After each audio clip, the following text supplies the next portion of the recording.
السلام علیکم اسٹوڈنٹس، آج ہم چیپٹر نمبر 15 میں عباسیوں کا نظام حکومت اس کی ڈیٹیلز پڑھیں گے۔ تو سب سے پہلے ہم نے عہد بنو عباس میں جو مرکزی نظام تھا، سینٹرل گورنمنٹ جو تھی، اس میں کیا کون کون سے عہدیدار تھے، ان کی کیا فرائض تھے، ان کے پاس اختیارات کیا تھے، وہ سارے ہم نے ان ڈیٹیل ڈسکس کرنے ہیں۔ اور اس کے بعد ہم مرکز میں جو محکمے تھے، ڈفرینٹ جو ڈپارٹمنٹس تھے اور ان کے جو عہدیدار تھے اور ان کے اختیارات اور ان کی ڈیوٹیز، وہ ساری ہم ڈیٹیل سے کہ کون سا ڈپارٹمنٹ کیا کام کرتا تھا، اس کی ذمہ داریاں کیا تھیں، اس منصب پہ جو تعینات تھے، اپوائنٹڈ تھے لوگ، ان کی کیا ڈیوٹیز تھیں اور ان کی اتھارٹیز کیا تھیں، ان کے اختیارات کیا تھے۔ تو سب سے پہلے ہم عہد بنو عباس کا مرکزی نظام ڈسکس کریں گے۔ تو سب سے جو میجر اور کی پوسٹ تھی عہد بنو عباس میں، وہ خلیفہ کی تھی، جو مرکزی حیثیت حاصل تھی۔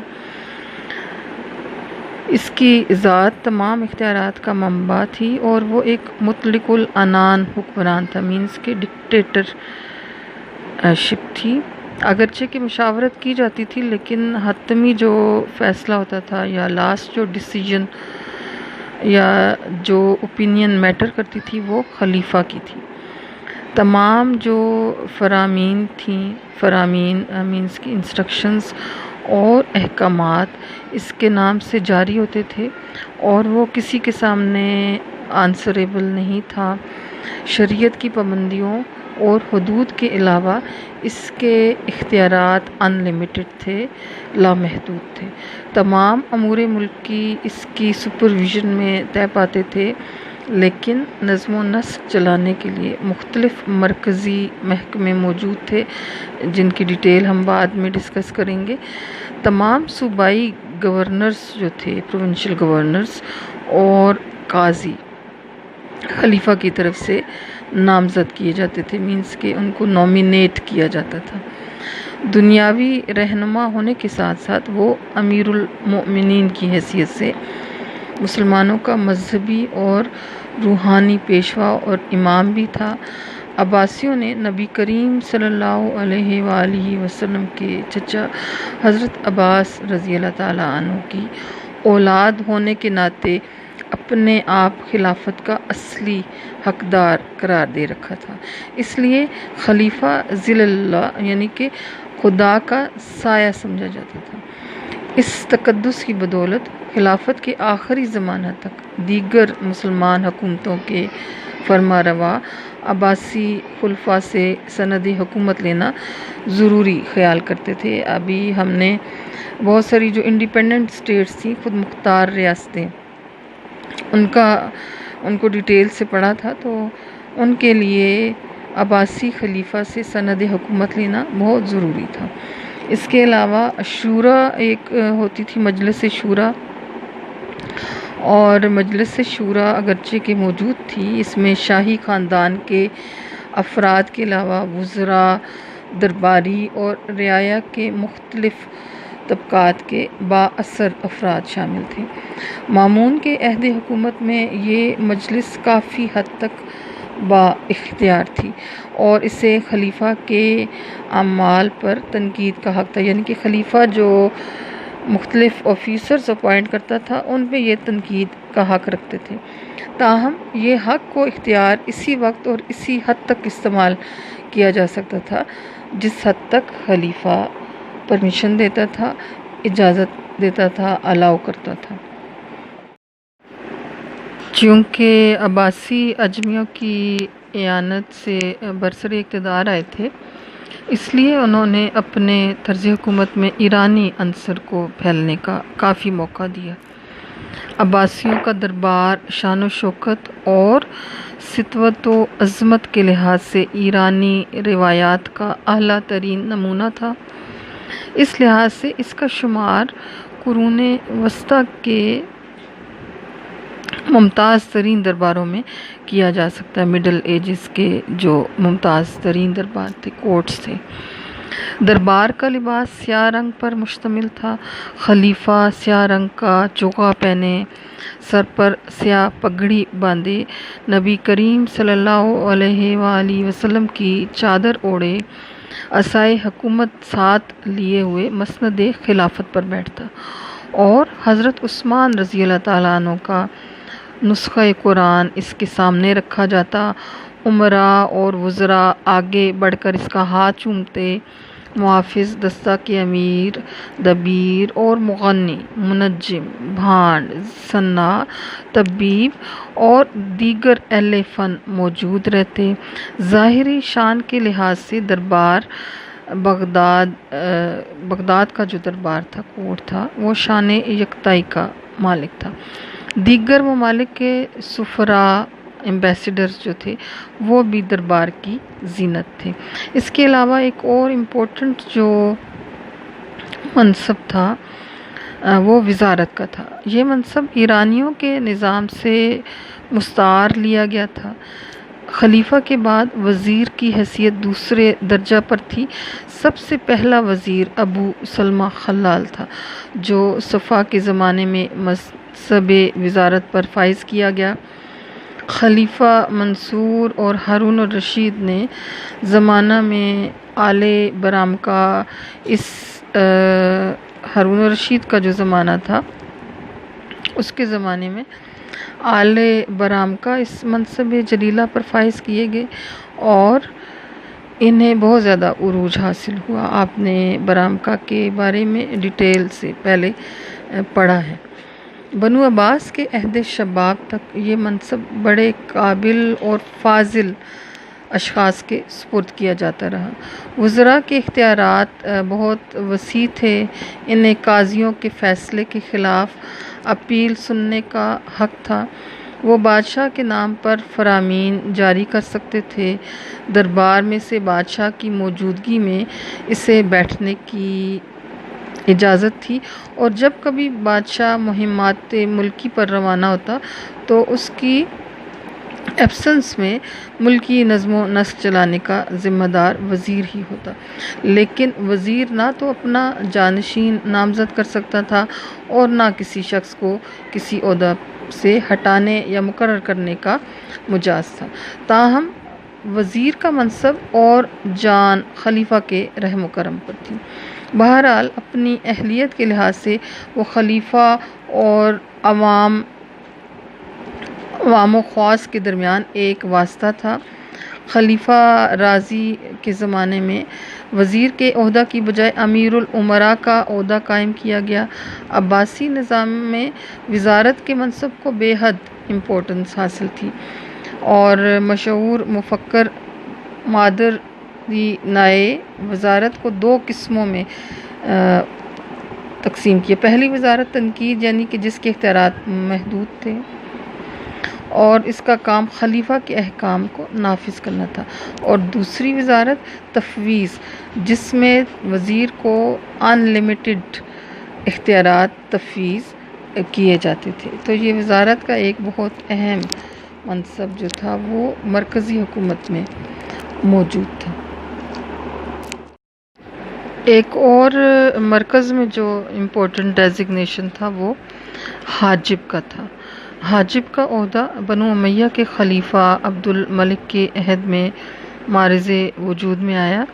یہ بہت اہم منصب تھا۔ حاجب کو خلیفہ کی ذات سے انتہائی قریبی تعلق ہوتا تھا۔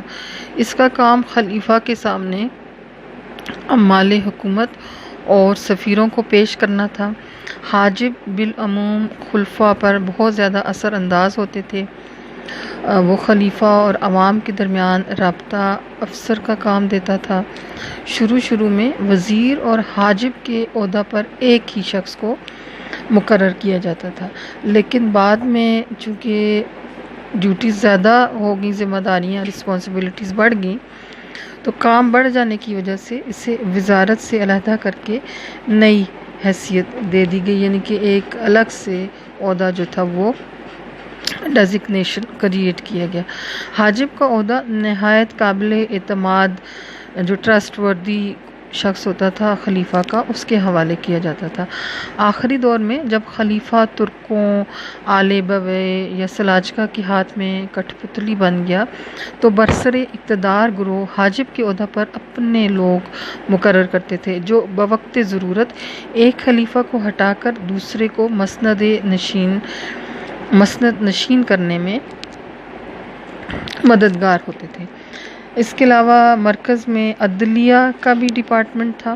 خلیفہ اگرچہ اختیارات کلی کا مالک تھا اور ہفتے میں ایک دن اپنی عدالت بھی لگاتا تھا، اپنا کورٹ بھی لگاتا تھا، لیکن عدلیہ خلافت سے الگ تھلگ ایک آزاد خود مختار ادارہ تھا جس کا سربراہ قاضی القضات، جس کو آج کل کے پیریڈ میں، آج کل کے دور میں چیف جسٹس کہا جاتا ہے، یہ اس کا سربراہ تھا۔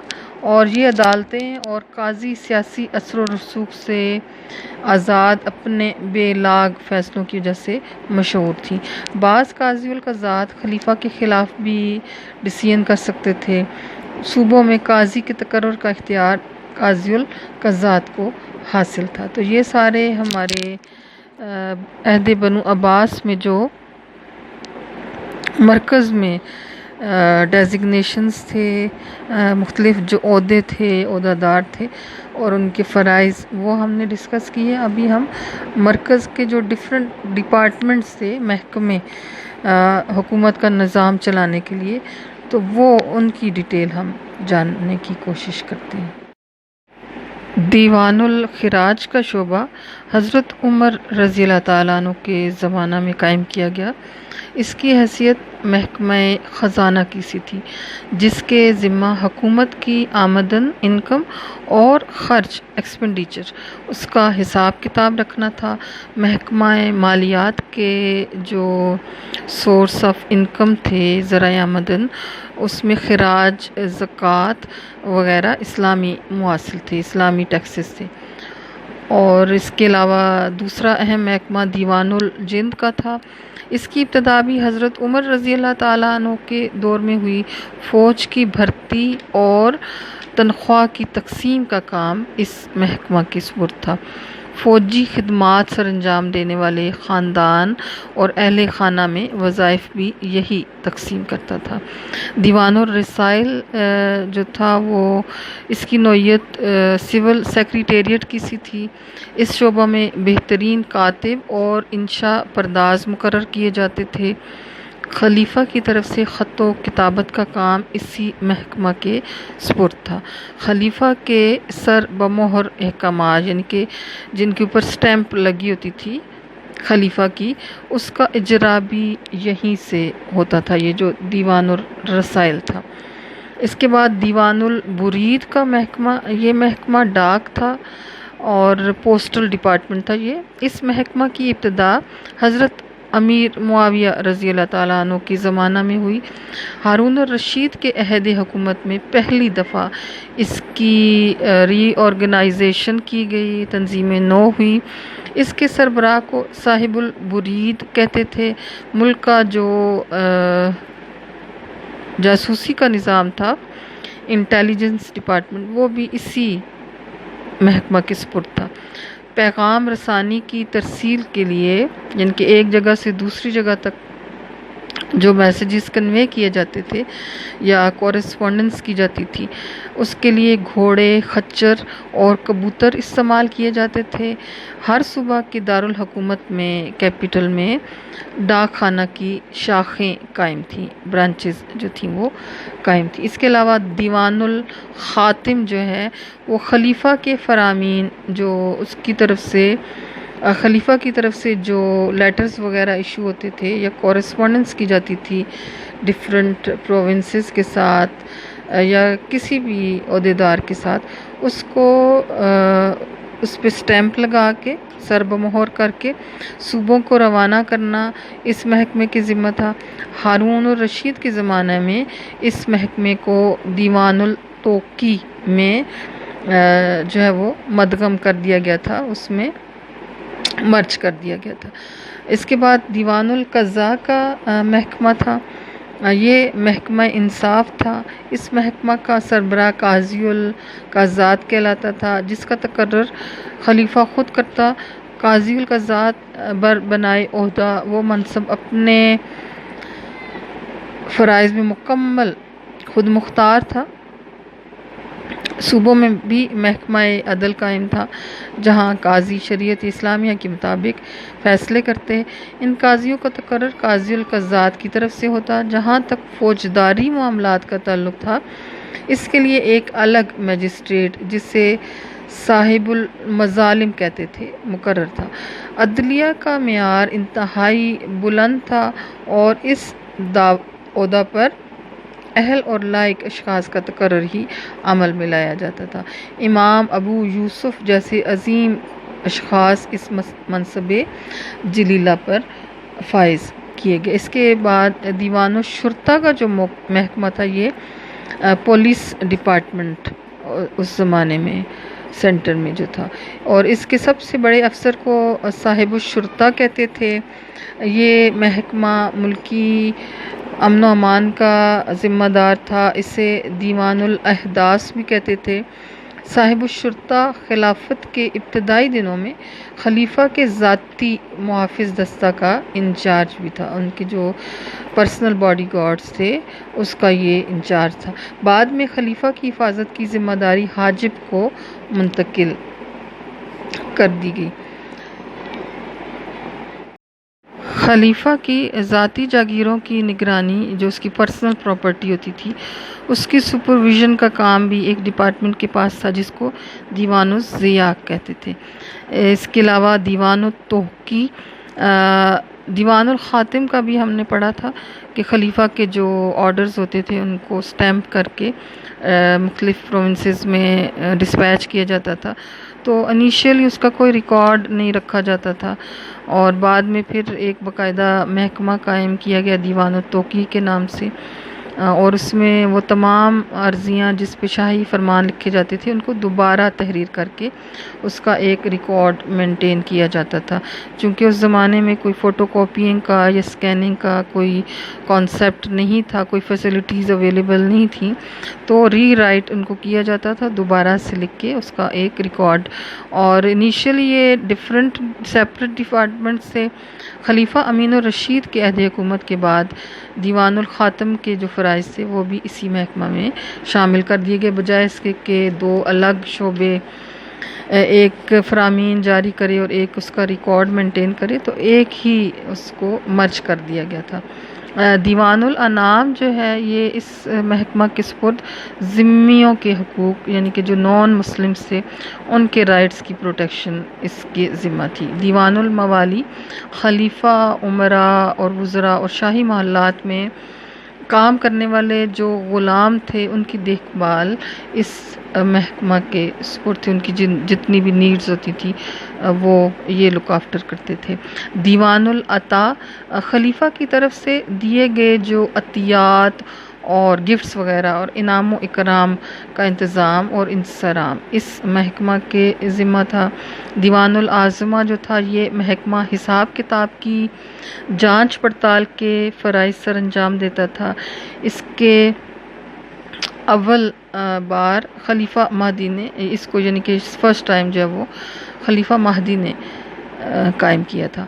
دیوان العرض اس محکمہ کے سپرد فوجی ساز و سامان اور آلات حرب مہیا کرنا اور اس کا معائنہ کرنا، اس کی انسپیکشن کرنا، دربار خلافت کے جو ملازمین تھے ان کی تنخواہوں اور ضروریات کا خیال بھی اس محکمہ کے سپرد تھا۔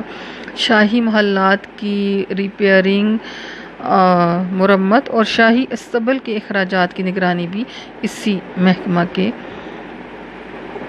سپرد تھی۔ یہ دیوان النفقات کی ہم بات کر رہے ہیں۔ دیوان الاقرہ اس محکمہ کے ذمہ نہری نظام کا بندوبست تھا۔ مختلف ایریاز میں جو دریاؤں سے نہریں نکالی گئی تھیں ان کو یہ لک آفٹر کرتا تھا۔